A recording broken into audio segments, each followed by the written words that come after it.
Hello and welcome students. आज की इस वीडियो में हम एक्सरसाइज 3.2 के क्वेश्चन नंबर 4 से स्टार्ट करेंगे।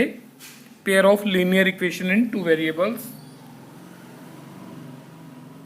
स्टूडेंट्स 3 क्वेश्चन तक की वीडियोस हम बना चुके हैं। अगर आपने नहीं देखी हैं तो उन्हें ज़रूर देखें। इस एक्सरसाइज में ग्राफिकल मेथड का यूज़ करना है। तो फोर्थ क्वेश्चन में भी आपको क्या करना है, which of the following pair of linear equations are consistent और inconsistent, obtain the solution graphically. अब 4 पार्ट्स गिवन है टोटल। हमने फर्स्ट पार्ट लिखा है कि x plus y equal to 5, 2x plus 2y equal to 10, और इसका सॉल्यूशन कंसिस्टेंट है या इनकंसिस्टेंट है। तो अगर सॉल्यूशन यूनिक हुआ तो कंसिस्टेंट, मैनी सॉल्यूशन हुए तो भी कंसिस्टेंट, और नो सॉल्यूशन की स्थिति अगर आई तो हम लिखेंगे इनकंसिस्टेंट। लेकिन करना है ग्राफिकली। तो ग्राफिकली मेथड में क्या करते हैं, इक्वेशन 1 और 2 एज्यूम कर लें। तो इक्वेशन 1 अगर ये है तो यहां से आप x की वैल्यू फाइंड आउट कर लीजिए इन टर्म ऑफ y। तो ये आ जाएगा y माइनस 5 माइनस वाई। अब इसके लिए हम टेबल कंस्ट्रक्ट करेंगे, है ना। और टेबल में आप एटलीस्ट 2 पॉइंट या 3 पॉइंट लें, 4 लें, ज़्यादा बढ़िया रहेगा। ओके, तो अब अपनी मर्जी से y की वैल्यू सब्स्टिट्यूट करें और x की वैल्यू फाइंड आउट करते रहें। अगर मैं y को 0 पुट कर दूंगा तो x की वैल्यू क्या आएगी, 5 माइनस 0 5। y को 1 पुट करेंगे तो 4 और 2 पुट करेंगे तो 3। सही है। सेम सेकेंड इक्वेशन से x की वैल्यू फाइंड आउट करो तो हम लिख सकते हैं 2x equal to 10 minus 2y, और x की वैल्यू क्या आ जाएगी, 10 माइनस 2y अपॉन 2। और आप चाहें तो ऊपर से 2 कॉमन भी ले सकते हैं। 2 कॉमन लेंगे तो 2 5 जा माइनस वाई डिवाइडेड बाई 2, और इससे ये कट गया, क्या आ गया, 5 माइनस वाई। अब इसके लिए टेबल लग रहा है, दोनों इक्वेशन सेम है ना। तो यहां से आपको पता चल जाना चाहिए कि दोनों के ग्राफ भी सेम आएंगे। तो वैल्यू आप अलग भी पुट कर सकते हैं, कोई फर्क नहीं पड़ता। एक्स वाई, उसी तरह से अगर मैं x को y को 0 पुट करता हूं तो x की वैल्यू 5 आ जाएगी। अब 2 था, क्योंकि वैल्यू तो सेम ही आनी है, अब पता चल गया है। अगर मैं 3 पुट करूंगा y को तो 5 माइनस 3 2 वैल्यू आएगी x की, और 4 पुट करूंगा तो 5 माइनस 4 1 आएगी। ठीक है, अब देखिए इनके ग्राफ कैसा होगा। ओके, तो देखिए अब हम पॉइंट्स प्लॉट करते हैं दोनों इक्वेशंस के। तो जो स्केल लेंगे आप वो x की वैल्यू और y की वैल्यू के अनुसार लें। यहाँ हमने लगभग 1 सेंटीमीटर, आपके पास तो ग्राफ पेपर होगा तो बॉक्सेस बने होंगे, तो इक्वल जो है ना पार्ट्स ले लें। यहाँ जैसे हमने 5 ले लिया, x की वैल्यू मैक्सिमम 5 है, और y की वैल्यू पर भी हमने 5 पॉइंट्स ले लिए हैं। ठीक है, तो अब फर्स्ट इक्वेशन के पॉइंट्स 5 0, x5 y0 यहीं आएगा। फिर x4 y1, x4 और y1 कुछ यहाँ आएगा। x3 y2, x3 y2 यहाँ आएगा। ठीक है, तो इस तरह से ग्राफ हो गया आपका। इसको अगर हम ड्रॉ करें तो ज्वाइन करते हैं अब इसे। ये ग्राफ आ गया इक्वेशन 1 का, यानी कि फर्स्ट लाइन का। और आप या तो इसको इक्वेशन 1 और 2 कह लो, और यहां लिख सकते हो आप इक्वेशन 1, या इक्वेशन का पूरा नाम x plus y equal to 5। अब सेकेंड इक्वेशन में x की वैल्यू 5, y की 0 यहीं आएगा, तो इसको आप लिख सकते हो 5 0। ओके, और इसका दूसरा पॉइंट था 4 1 और तीसरा पॉइंट था 3 2, यहां से था।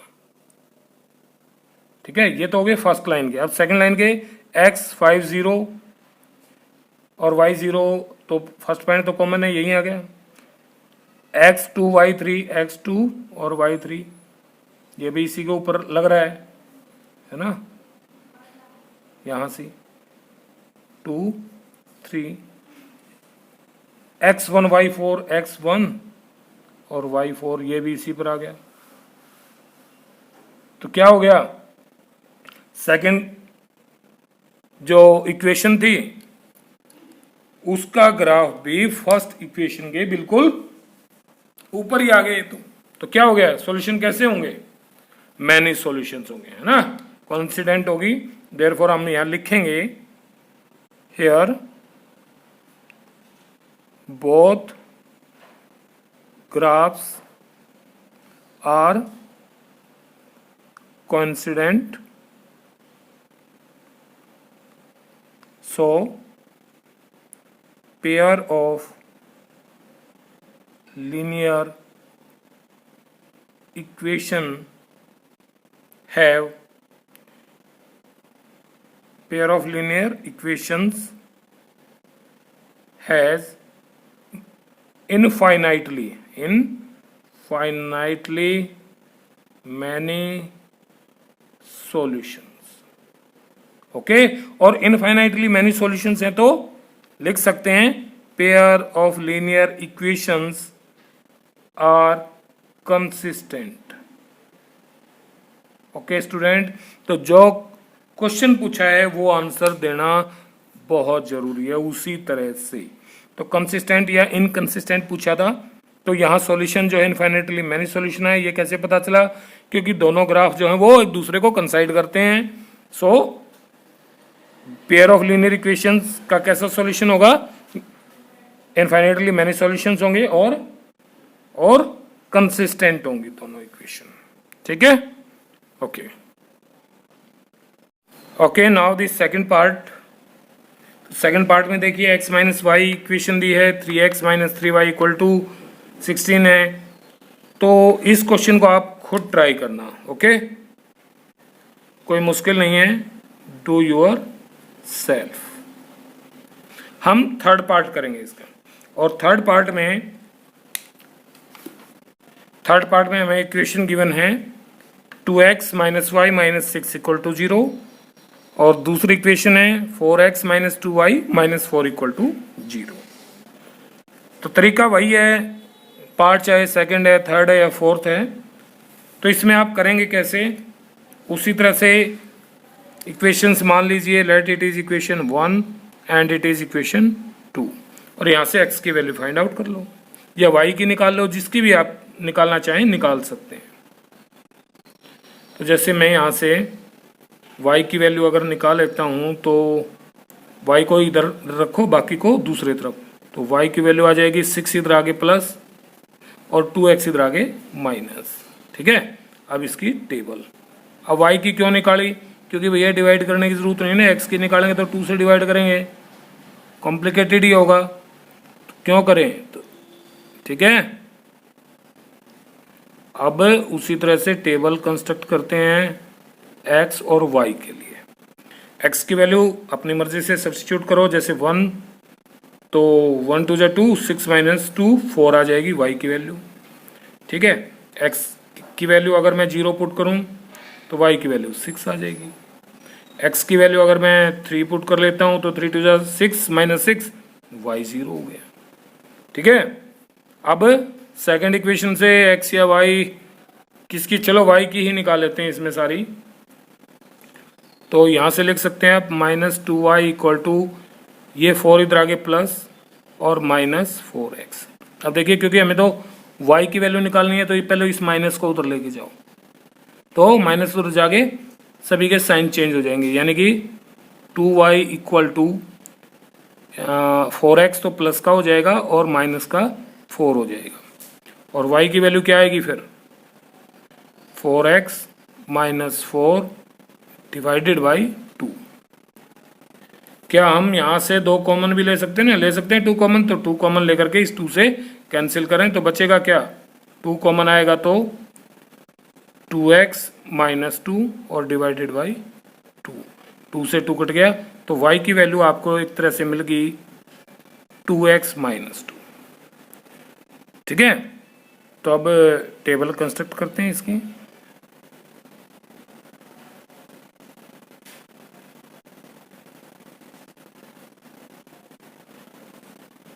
ये x और y, x की जगह पुट करो, 0 पुट कर लेते हैं तो -2 आ जाएगी y की वैल्यू। x की जगह आप 1 पुट कर लें, 1 2 जा 2 -2 0 आ गई। x की जगह 2 पुट कर लें, 2 2 जा 4 -2 2 आ जाएगी। अब दोनों इक्वेशन की टेबल हो गई हैं तो ग्राफ पर ये पॉइंट प्लॉट करते हैं। ओके, तो हमने पॉइंट्स जो है ना एलोकेट कर लिए हैं एक्स एक्सिस और वाई एक्सिस पर। अब जो पॉइंट्स हैं इनको हम प्लॉट करते हैं। देखिए फर्स्ट इक्वेशन के लिए जो टेबल है वो x1 है तो y 4 है, x1 पर y की वैल्यू 4 और x0 y 6 तो y 6 और यहीं x0 होगा। ठीक है, और देन x3 y0 यहाँ ये पॉइंट आएगा तो इनको हम ज्वाइन कर लेते हैं तीनों पॉइंट्स को। और ये ध्यान रखना कि तीनों पॉइंट एक सीध में ही होंगे, बिल्कुल स्ट्रेट लाइन बनेगी ये देखिए। ठीक हो गया, इसके ऊपर आप इक्वेशन 1 लिख सकते हैं और पॉइंट्स भी थे आपके जैसे 1 पर 4 और 6 0 6 और 3 0। अब सेकंड इक्वेशन के x0 y -2, x0 और y की वैल्यू नेगेटिव गई तो -1 -2, यहाँ से -1 -2 तो y नेगेटिव ये नीचे और x 0 तो ये पॉइंट आ गया। दूसरा x1 y0 x1 y0 ये पॉइंट आ गया। तीसरा x2 y2 x2, ओहो ये तो लग रहा है कि इसी के ऊपर आ गया बिल्कुल, x2 y2 और तीनों पॉइंट्स को मिला दीजिए, बिल्कुल सही। और ये इक्वेशन आ गई इक्वेशन 2। ठीक है, अब कंडीशन क्या बनी, लिख दें both graphs intersect at 1 point, है ना। सो सिस्टम या pair of linear equations, system has unique solution, unique solution. और सॉल्यूशन कौन सा होगा, जहां दोनों ग्राफ एक दूसरे को इंटरसेक्ट करते हैं, दैट इज 2 2, है ना, ये इंटरसेक्ट किया। अब ऐसे चेक भी कर लें, x की वैल्यू 2 और y की वैल्यू 2 लेकर के दोनों इक्वेशन में पुट करके देख लें। तो यहाँ अगर मैं 2 पुट करूंगा तो y की वैल्यू 2 आएगी, आगे ना। और इस इक्वेशन में अगर मैं यहाँ 2 पुट करूंगा x को तो भी y की वैल्यू 2, तो 2 2 पर इंटरसेक्ट करते हैं। देयरफॉर x इक्वल टू 2 और y इक्वल टू 2, ये हो गया सॉल्यूशन। और यूनिक सॉल्यूशन है तो पेयर ऑफ लीनियर इक्वेशन कैसी है, कंसिस्टेंट। ठीक है ना, therefore system is consistent. Pair of linear equations को सिस्टम भी कहते हैं। ओके, तो इस तरह से आप, थर्ड पार्ट हो गया, सेकंड आप ट्राई करेंगे। और चलिए फोर्थ पार्ट भी आपके लिए छोड़ देते हैं, फोर्थ पार्ट भी आप खुद करना है। ठीक है, फोर्थ पार्ट भी डू योर सेल्फ। अगर कोई दिक्कत आती है तो आप कमेंट बॉक्स में लिखें, उसको सॉल्व करेंगे फिर। ओके, अगर आपको यह वीडियो पसंद आई है तो चैनल को लाइक करें, शेयर करें और सब्सक्राइब करें।